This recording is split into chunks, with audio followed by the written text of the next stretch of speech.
ఒక ఒంటరి వ్యక్తి తెలుగుదేశం పార్టీలో చంద్రబాబు దగ్గర పనిచేశారు. అదే సందర్భంలో ఆ చంద్రబాబు ఆయనకేమి పూర్తి మెచ్చి మేకతోలు కప్పేమి అవకాశాలు ఇవ్వలేదు రేవంత్ రెడ్డి. ఒకనాడు మల్కాజ్గిరి ఎంపీ అడిగితే ఇప్పుడున్నటువంటి మల్లారెడ్డికి అప్పజెప్పినటువంటి పరిస్థితి. రేవంత్ రెడ్డిని ఆ కొడంగల్కే పరిమితం చేసినటువంటి పరిస్థితి. అంటే అంత అతిగా ఏమి ఇవ్వలేదు. ఇంకా తెలుగుదేశంలో ఉన్నందుకు తను ఇబ్బందులే పడ్డాడు. అయినా కష్టపడ్డాడు, ఎదిగాడు. దాన్ని ఒక పునాదిగా చేసుకుని పైకి ఎదిగాడు రేవంత్ రెడ్డి. ఇవాళ ముఖ్యమంత్రి అయ్యాడు. ఎందుకు ఇవాల్టి ఒక స్టేజ్ని ఎంజాయ్ చేయలేకపోతున్నారన్నది ఆలోచించుకోవాలి. ఎందుకు అంటే మేడిగడ్డ విషయంలో కుంభకోణం.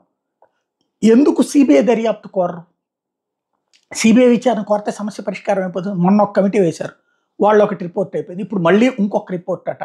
ఈలోపు ఒక కానా తెరిచారు. ఇప్పుడు దాంతో వెరిఫై చేస్తున్నారు. ఎల్ఎన్టీ వాళ్ళు రిపేర్లు చేస్తామంటారు. ముందు ఇప్పటిదాకా రాజకీయం అయిపోయింది కదా. నిజంగా తప్పు చేశాడని కేసీఆర్ని శిక్షించాలనుకుంటే సిబిఐ దర్యాప్తుకి కోరాల కేంద్రాన్ని. లేదు పోనీ ప్రజలకి సంబంధించి అక్కడ తప్పు జరుగుతుందా, అక్కడ నీళ్ళే వదలకూడదు. అంటే నిజంగా అక్కడ తప్పు జరిగి ఉంటే ఏం జరుగుతోంది ఒక్కసారి పునరాలోచన. అంటే మనం నేరేటివ్ థింకింగ్తో ఎదుటి వాళ్ళని ఆలోచింపజేసి ఆ ప్లేస్లోకి వచ్చాం. ఇప్పుడు అదే నేరేటివ్ థింకింగ్ రేపు పొద్దున మనకి తిరగబడుతుంది. ఎందుకు మనం కాపాడుతున్నాం? ధరణి విషయంలో అంతే, ధరణి రద్దు చేస్తాం 100 రోజులు అన్నాం, అదే కొనసాగుతుంది. ఇది అంతే. ఎందుకు ఒక్కసారి ఆలోచించుకుంటే బెటర్.